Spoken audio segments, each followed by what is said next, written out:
Bienvenue à Tech et Houblon, le podcast qui explore la technologie de l'information et notre passion pour la bière. Je suis votre animateur, Luc Dumoulin, et dans cet épisode enregistré au Benz Bar, nous plongeons dans le monde fascinant de la technologie de l'information. Des dernières actualités et tendances aux avis d'experts, nous abordons tout, y compris nos recommandations de bière.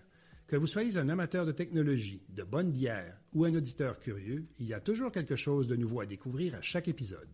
Bonjour à tous et bienvenue dans ce nouvel épisode de Tech et Houblon. Aujourd'hui, nous abordons les technologies de stockage et plus spécifiquement le flash system, son évolution à travers les années et les fonctionnalités qui s'y rattachent. Je suis Luc Dumoulin, votre animateur, et comme toujours, on allie expertise TI et convivialité autour d'une bonne bière. Pour cet épisode, j'ai le plaisir d'accueillir Jean-François Lépine, spécialiste technique en centre de données et stockage SAN. Bonjour Jean-François.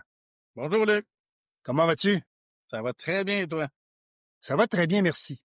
Avant d'aller plus loin, j'aimerais ça que tu t'introduises à nos auditeurs puis que tu expliques ce qui t'a amené chez R2I. Dans le fond, comment tu es tombé dans la soupe du stockage? Ça peut remonter à loin, là. Si on fait mon historique, là, moi, en fait, j'ai commencé à travailler à l'an 2000, en fait. On est en 2025, ça fait exactement 25 ans. Et j'ai commencé chez IBM. Fait que, enfin, on va pouvoir parler de mon évolution chez IBM, ce qui a fait en sorte que je me suis retrouvé chez R2I en amenant mon bagage d'expertise avec moi. Moi, j'ai un deck en informatique, mais en spécialité réseautique. Donc, j'ai étudié en réseau. Si on revient dans le temps, là, j'ai étudié en Linux, en Novell, en Windows NT4 dans le temps. Oui, c'est ça, hein, ça nous ramène loin dans le temps. Là. C'est le début des années 2000. Là. J'ai toujours étudié en informatique, mais j'ai commencé tout de suite après le bug dans l'an 2000. OK. T'as manqué tout le plaisir qu'on a eu pendant cette période. Chanceux, va. Exact, j'étais à l'école. Donc, j'ai commencé comme technicien chez IBM. Là. J'ai fait plusieurs groupes différents. J'ai suivi un peu la courbe que IBM nous faisait faire. Là. Mes premières tâches ont été là, d'aller remplacer des claviers, des souris dans les grandes banques là, à Montréal. Là. Ça allait évoluer vers l'équipe plus de serveurs. Fait qu'à un moment donné, je me suis fait engager dans l'équipe de serveurs. Puis c'est là que j'ai commencé à travailler pour les serveurs IBM Power, mais c'était iSeries ou S400. Oui. Series là, pour AIX. Donc, j'ai commencé à travailler sur ces serveurs-là, là, qui est un peu, on va dire, ligue majeure là, chez IBM, là, comme pour les techniciens. Puis, était dans le groupe de Large System qu'on appelait dans le temps. Là, fait que ça, c'était les systèmes mainframe. Puis à travers ça, il y avait toujours les équipements de stockage qui étaient connectés sur ces serveurs-là. Peu importe si c'était dans le mid-range ou dans le large system. Puis ça t'a amené éventuellement à t'intéresser à la portion SAN? Oui, en fait, ce qui s'est passé en 2008, je suis passé de l'équipe de techniciens. Puis j'ai levé ma main pour changer de groupe. Je suis allé dans l'équipe de support stockage. Donc, je me suis fait engager dans l'équipe de support canadien. On supportait tous les types de stockage IBM qu'il y avait dans le marché à ce moment-là. Mm-hmm. Quand on parle des Shark ou les DS8000 qui existent encore aujourd'hui, ou les produits plus mid-range là, comme les DS4000, les XIV, toutes les boîtes de stockage ou les technologies de stockage que IBM offrait à ce moment-là, jusqu'en 2018, dans le fond, quand finalement, j'ai eu l'opportunité de changer et d'être engagé chez R2I. Bon, mais tu me demandes, j'allais justement te poser la question, qu'est-ce qui t'a amené chez R2I? Parce que tu semblais avoir un bon parcours déjà de fait du côté d'IBM. Fait qu'est-ce qui t'a amené là? C'est un peu le besoin de changement. Puis j'avais toujours eu dans l'idée de peut-être travailler pour un partenaire de IBM. Comme ça, je pouvais amener mon bagage, utiliser mon bagage d'expérience, puis l'amener ailleurs chez un partenaire d'IBM. Je connaissais pas R2I. En fait, la façon que ça s'est fait un peu, c'est plus des contacts à l'interne, des discussions que j'avais. Connaissez-vous un partenaire qui s'apprête à accueillir un profil comme le mien? Puis le nom de R2I est sorti du chapeau, puis j'ai envoyé mon CV, on s'est rencontrés, puis ça a parti comme ça. R2I m'a engagé. Fantastique. C'est une belle histoire. Ce qui m'amène aussi à penser, s'il y avait un jeune aujourd'hui qui avait à choisir un profil au niveau de formation, que ce soit au cégep ou à l'université, pour être capable éventuellement d'effectuer un rôle comme le tien? Qu'est-ce que ça pourrait être? C'est pas si facile. Ça prend des bases d'informatique, on va dire de réseautique. Donc, si quelqu'un qui étudie en informatique va pouvoir accueillir les connaissances de base, mais sinon, c'est plus des produits qui sont utilisés en entreprise. Donc, c'est là que moi, ça a été mon expérience, mon cheminement de carrière qui a fait que j'ai acquis ces connaissances-là, ces formations-là, pour me retrouver avec les connaissances SAN, qui sont des réseaux de stockage spécialisés. Donc, ça, c'est ce que j'ai appris, dans le fond, en travaillant avec l'évolution des produits aussi, en suivant ça depuis 15 ans, 20 ans. Là, on dit de toi, tu es un spécialiste SAN. Honnêtement, pour moi, les gens qui sont des habitués du podcast savent que je suis au niveau du développement. Je suis à 1000 lieues de ce qu'un SAN peut être, alors que c'est probablement ce qui contient toutes les données que j'utilise sur une base quotidienne. Ouais. Mais je serais pas capable de définir ce que c'est, qu'est-ce que ça prend, où est-ce qu'on en est. Parle-moi un peu, là, c'est quoi, ça veut dire quoi être spécialisé SAN en particulier? On pourrait revenir à la base. Moi, je suis spécialiste data center. Donc, tout ce qui est centre de données, tous les équipements qui peuvent être installés dans les centres de données, le hardware, carrément, là, faire les installations, brancher des fils, ça se retrouve aussi dans ma spécialité chez RDI. Je le fais pour Edwin, dans notre environnement, mais je le fais aussi pour nos clients, d'ailleurs. Donc, les serveurs, la réseautique, le stockage, tous les équipements matériels qui se retrouvent dans les centres de données. Ça fait partie de mon portfolio que je suis spécialiste. Je suis spécialisé les produits IBM, mais les produits IBM Power, les serveurs Power pour IBM I UIX, mais aussi ma spécialité spécifique, on va dire, va être le stockage, principalement IBM, qui sont en fait des SAN, donc le réseau SAN et on va dire le flash system, l'anciennement les Storwize. Sont mon produit de spécialité. Là, tu viens de mentionner Storwize. Je sais que Storwize a déjà eu une mauvaise presse, je dirais, il y a une décennie ou un peu plus. Peux-tu me parler de ça, puis de l'évolution finalement de ces systèmes-là qui sont partis de Storwize, qui se ramassent aujourd'hui avec de nouvelles dénominations? Je te laisse défiler un peu ce genre de l'historique. C'est pas tant une mauvaise presse que, dans le fond, le produit Storwize faisait partie d'un portfolio d'IBM qui était très vaste. Si on parle du DS8000, qui était le flagship, là, le gros système de grande entreprise connecté sur des mainframes, Storwize, il y avait sa place aussi. Donc, c'est un stockage SAN performant, spécialisé. Il y avait beaucoup d'autres modèles aussi, dans le fond, juste dans le portfolio d'IBM. Mais Storwize était un produit parmi tant d'autres. Puis c'est plus le cas aujourd'hui. Aujourd'hui, on les appelle les flash systems, c'est l'évolution. Mais il y a eu un grand ménage chez IBM, là, puis ils ont finalement abandonné toutes les différentes technologies pour se concentrer sur, on va dire, 2 produits de stockage. Le Storwize qui est devenu flash system et le DS8000 qui est encore là, bien sûr, pour les grandes entreprises et connecté sur les mainframes. Fait que ce grand ménage-là, c'est-à-dire la jungle qui était de tous ces systèmes de stockage-là qui sont rendus à un portfolio simplifié, dirais-tu que ça a permis à IBM de se concentrer à produire des solutions qui étaient encore plus efficaces, meilleures, plus stables, puis éviter les écueils qu'il aurait pu y avoir avec Storwize et d'autres stockages du même type là, qui étaient disponibles à l'époque? Ben exactement. Moi, ce que je trouve que ce que ça l'a amené, c'est que ça l'a amené comme... J'imagine l'équipe d'IBM, c'est comme regroupé, puis ils ont pu se concentrer sur un produit, prendre ce produit-là, puis l'amener ailleurs, l'amener plus loin, le rendre plus performant, spécialisé. J'ai vu la courbe de développement, disons, sur ce produit-là, c'est beaucoup amélioré par rapport à ce qui se faisait il y a 10 ans, il y a 8 ans, il y a 5 ans même. On voit la courbe de progression sur les fonctionnalités, ça évolue très rapidement et dans le bon sens. Dans le bon sens. Dirais-tu, vu que tu es exposé à des centres de données, mais surtout à des clients qui ont sur site des équipements, ça existe-tu encore des disques durs là, avec le spindle là, qui tourne là, avec ça existe encore. Tout ça.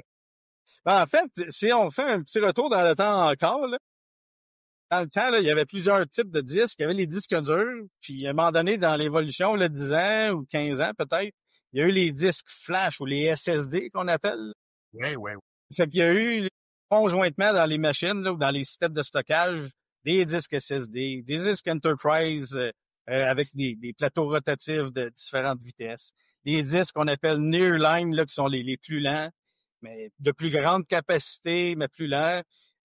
D'ailleurs, ils sont toujours utilisés. Ils ont leur place pour plus des solutions, on va dire, de backup ou d'archivage, mais ça existe encore. En faisant certaines recherches pour le podcast d'aujourd'hui, j'ai lu qu'en 2012, il y a un événement important qui a marqué un tournant pour IBM par rapport à Texas Management Systems. Peux-tu en parler? Puis qu'est-ce que ça a amené, ça, cet événement-là? Oui, absolument, parce que dans le fond, toute l'industrie, tous les compétiteurs d'IBM utilisent, on va dire, les SSD standards, on appelle. C'est à peu près toutes les mêmes. D'ailleurs, IBM les utilise aussi. On peut les commander dans les systèmes flash system. Sauf que IBM a développé son propre disque dur spécialisé. Ça vient de l'achat, je pense en 2012, là, de TMS, qui faisait du développement là sur la mémoire flash, des trucs comme ça. Si on se rappelle, là, 2012, c'était nouveau encore. Là. Dans ce temps-là, c'était les disques durs rotatifs, mais là, on s'en venait vers les clés USB, les disques SSD, des trucs comme ça. Donc, IBM achète TMS. Ils ont développé, dans le fond, un disque dur. On devrait plus utiliser disque dur, là, c'est un disque flash, parce que c'est juste la mémoire. Mais ils ont sorti un produit qui utilisait ce type de disque dur-là, qu'on appelait, je pense, Micro Latency Module. C'était la première fois qu'on entendait les disques durs qui étaient sous la latence, avec une latence de moins de 1 milliseconde. Là, on parle en microsecondes, d'où le Micro Latency Module. Fait que IBM a fait évoluer la technologie de TMS, le Micro Latency, vers le Flash Core Module, ce qui est son disque dur spécialisé d'aujourd'hui, le FCM, qui lui aussi a eu des évolutions là, à travers les années, parce que ça fait quelques années qu'il est disponible, là, mais on est, je pense qu'à la 4e itération maintenant du FCM, qui a toujours amené des performances ou des caractéristiques différentes qui ont été ajoutées là, dans l'environnement. Bon, alors, tu me dis que les premiers flash systems, ils utilisaient des flash modules. Ils sont ensuite devenus des FCM, des Flash Core Modules.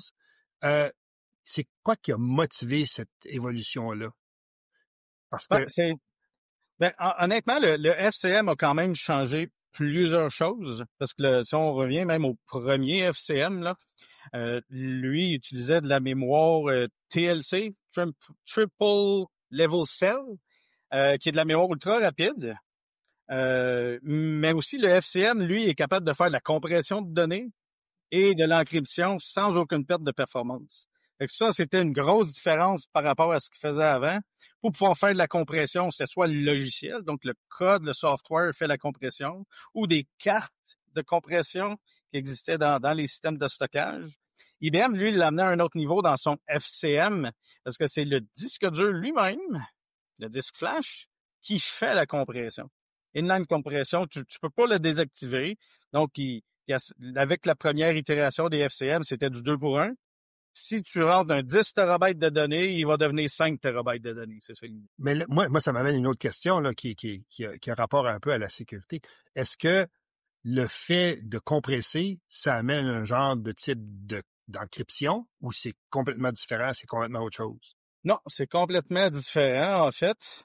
Il y a le FCM itération 4 qu'on connaît aujourd'hui, lui, il y a des fonctionnalités de détection de ransomware ou détection de corruption. Mais sinon, ces fonctionnalités-là, c'est encore, jusqu'à il n'y a pas longtemps, c'était le logiciel, le software qui fait cette... Puis tu m'emmenais sur la cybersécurité, ben en fait, avec le FCM 4, lui, il a toujours le même type de technologie sous-jacente, un peu plus rapide, je crois. Il y a une différence entre le 3 et le 4. Mais la grosse fonctionnalité qu'il lui a apportée, c'est ce qu'on appelle le Ransomware Threat Detection. Donc, il va analyser 100% du trafic entrant là, de ces IO. Il va analyser, voir s'il y a des patterns qui changent, s'il y a de l'encryption, des trucs comme ça. Il va pouvoir en temps réel détecter, est-ce qu'on a un problème de cybersécurité? Dans le fond, c'est quoi l'avantage pour lui d'avoir un SAN par rapport à avoir des disques qui seraient déjà dans son système? Éventuellement, est-ce que ça nous amène au niveau cloud? Dans le fond, l'avantage d'avoir un SAN, moi, je le vois plus comme avoir de la flexibilité. C'est que ton stockage, ta capacité de stockage peut être partagée par plusieurs serveurs. Si ta capacité, elle est dans ton serveur, tu pourras pas la partager avec d'autres serveurs qui ont besoin de capacité. Fait que ta capacité de données dans ton serveur peut être utilisée à 5%, 10%, 30%. Le reste, on va dire, c'est de l'espace perdu. Le SAN te permet, dans le fond, de mieux utiliser. Tu vas provisionner l'espace ou la capacité que ton serveur a besoin. Et s'il y en a besoin de plus, tu en rajoutes parce que c'est de l'espace, on va dire, virtuel. Fait que ton SAN va pouvoir te servir, dans le fond, à partager ta capacité à plusieurs serveurs. L'autre avantage que ça va t'emmener, c'est que ces informations-là, tu vas pouvoir les copier, les répliquer ailleurs, parce que là, c'est à l'extérieur de ton serveur. Donc, tu peux, par exemple, faire de la réplication entre un centre de données et un autre centre de données qui sont à différents endroits géographiquement. Là. Dans le contexte spécifique de R2I Edwin, nous, on a 4 centres de données, donc on est capable de répliquer des données entre Montréal, Toronto, même Montréal, aussi. Comme ça, si ton espace de stockage à Montréal vient avoir un vrai désastre, là, une inondation, un feu électrique, peu importe, une salle informatique éteinte au complet, tes données sont déjà copiées, répliquées en temps réel dans un autre centre de données à un différent endroit, qui pourrait être aussi loin que Toronto ou un peu plus loin encore. Donc, le SAN te permet une flexibilité non seulement accrue, mais vraiment complète de comment et où tu gères tes données à travers une interface qui est unique pour l'ensemble des données qui t'appartiennent, finalement. Exactement. Tu transfères la tâche d'accéder aux données à un équipement spécialisé qui sert seulement au stockage. C'est comme un réseau de stockage. SAN, c'est Storage Area Network, donc c'est un réseau de stockage qui est spécialisé, ultra performant, qui te permet d'enlever ça, comme je disais, de la flexibilité, de partager tes données. Un des avantages majeurs, je dirais, c'est de pouvoir copier tes données en temps réel. On parle en deçà du milliseconde, en fait, puis on l'utilise dans nos environnements. On parle de Metro Mirror, ou stockage actif. Donc, ta même donnée, elle est copiée en temps réel. Chaque transaction que ton serveur fait, une écriture là, de données, va être en temps réel écrite dans les 2 systèmes de stockage avant d'être acknowledgée par ton serveur. Donc, ça garantit, si on veut, que ta donnée, elle est synchronisée dans les 2 systèmes. Là, Si un système est éteint complètement, en fait, ton information est complètement dans l'autre. On peut l'utiliser immédiatement. Donc là, on parle pas là de processus où est-ce qu'on a un journal qui reçoit la transaction, puis ce journal-là est lu par une application qui va l'écrire sur un système distant. Là. On n'est pas là du tout. On est à un niveau beaucoup plus bas, géré au niveau de l'OS, j'imagine. Oui, même plus bas que l'OS, parce que c'est vraiment ton écriture, ton IO qu'on appelle, faut qu'il soit écrit dans ton premier système de stockage, va aller s'écrire dans ton deuxième système de stockage. Là, ton IO va être acknowledgé par ton serveur. Puis ça, on parle de dizaines de milliers d'IOPS par seconde. Par seconde, oui, 10 000 IOPS, 100 000 IOPS, on parle par seconde. Fait qu'on ça ne fait pas un gros bottleneck sur, finalement, le fait d'avoir de la réplication qui se fait en direct comme ça. Ton système ne s'en rend pas compte vraiment, là. Absolument pas. Fait encore moins tes usagers. C'est une question géographique. Quand on est en métro-meilleur, c'est métropolitain. Donc, on est dans des distances de la théorie dit, disons, maximum 100 km. versus Global Mirror, que là, la technique de réplication va être un peu plus lente, mais là, on peut répliquer dans les systèmes, disons, à Toronto, que là, on est plus dans les 10 millisecondes, des trucs comme ça, 30 millisecondes. Près au Canada, ça pourrait être Montréal-Vancouver, qui est un petit peu plus loin. Mais c'est une autre technique de copie, c'est ce qu'on appelle le Global Mirror. Donc, c'est juste la distance qui est plus éloignée. Jean-François, selon ton expérience, est-ce que les clients cherchent seulement de la performance ou ils cherchent aussi de la simplicité d'opération puis de l'accompagnement par un partenaire, comme par exemple R2I? Pour la performance, en fait, oui, c'est certainement un critère, mais on va toujours s'adapter aux besoins de performance du client. Il y a différents modèles de flash system. Donc, c'est souvent la performance est du simple au double. Là. Donc, selon le besoin spécifique, on peut y aller avec le modèle, dans le fond, qui va faire l'affaire niveau performance, niveau coût, des trucs comme ça. Mais c'est un système qui est simple à utiliser. On peut faire, entre autres, des transferts de connaissances pour que le client le gère lui-même. Ou on peut offrir aussi des services d'accompagnement. Là, je fais du service professionnel pour nos clients externes.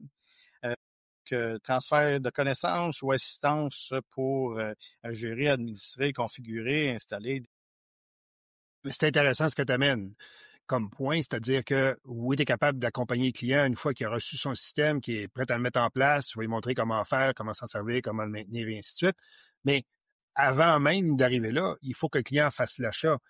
Et qui est en mesure de le conseiller à savoir ça devrait être celui-là ou celui-là que tu devrais installer chez toi pour arriver à produire ce que tu as besoin finalement? Bon, en fait, c'est un de mes rôles chez R2I. On va dire que je suis l'expert technique du produit de stockage JBM Flash System.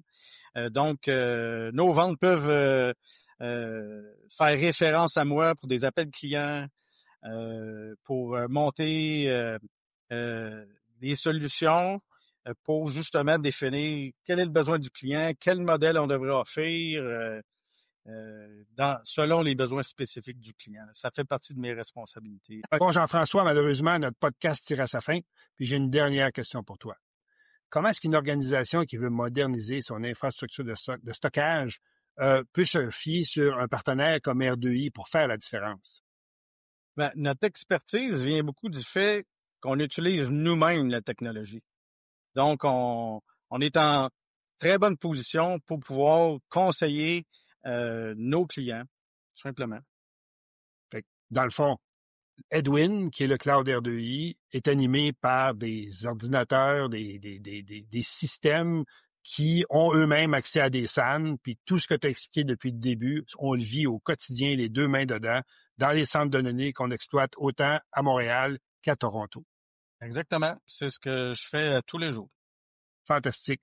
Écoute, voici ce qui conclut cet épisode de Tech et Houblon. Merci beaucoup, Jean-François, pour ta participation. Comme il nous reste encore des aspects très intéressants à découvrir, je vous donne rendez-vous à un prochain podcast que j'animerai en présence de Jean-François.